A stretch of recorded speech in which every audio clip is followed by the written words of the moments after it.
Hey pack leaders, this is Hannah, friends and I protecting families by protecting the pack. I want to give you guys an update on our XBTUSD trading. So if you were here and took the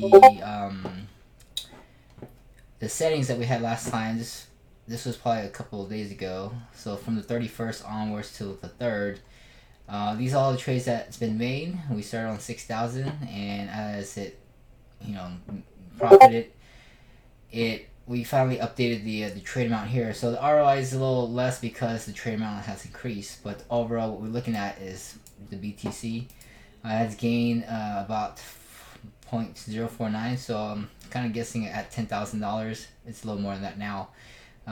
We kind of safely say it's probably about a little more than 500 bucks that we've made for the last 3 days.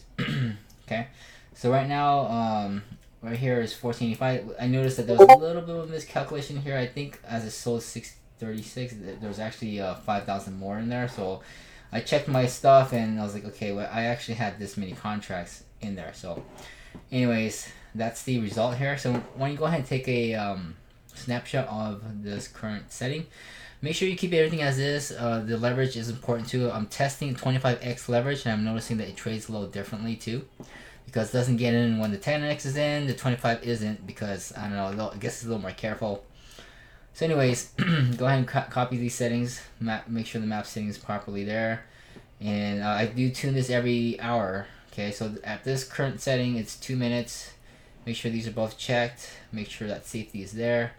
0.001 for sell. All of this is 0.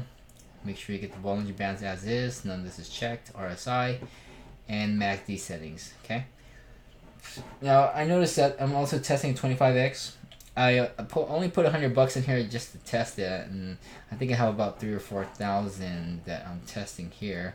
So it's a big, larger trade amounts, but here at 25x, I already pulled in 81%. I haven't got liquidated yet, and these are the trades that it's made, so it kind of jumps in and out a lot more frequently throughout the day.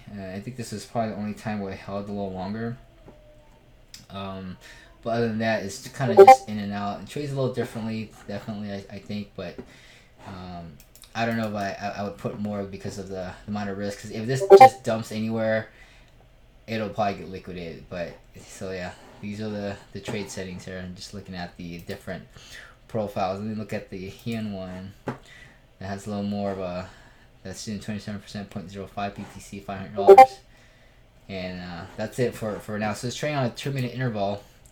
So we'll see. I think it's kind of cool because at 20,000 contracts, we are making just a substantial amount just on the fee itself.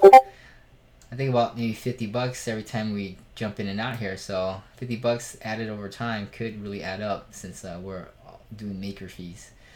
And then the small one here, this is just 100 bucks. So far I made $30 or $40. So that's why it's about that. And the trade amount got adjusted a little bit. So I'm gonna go ahead and give you the 25x2. So let's go and take a look at that. The 25x bot, and it's on 2-minute interval. Okay, go ahead and just kind of take that. Make sure it's 25x leverage if you're gonna do that. And here's the Bollinger Bands, the RSI, and the MACD. Okay, kind of comparing the two. Let's see how different it is. 1602. Let's see how much different it is. 602, 32478. Looks pretty much the same actually. 313. Yeah, I think it looks like the exact same one. Sometimes I notice it's a little different than the other, but it looks like it's the exact same one for 25x and 10x for now. So we'll play with it and see what's up. Okay. All right. Thanks for watching. And you want to get access to Tuner and get your settings updated every hour? It's in the description below. Thanks.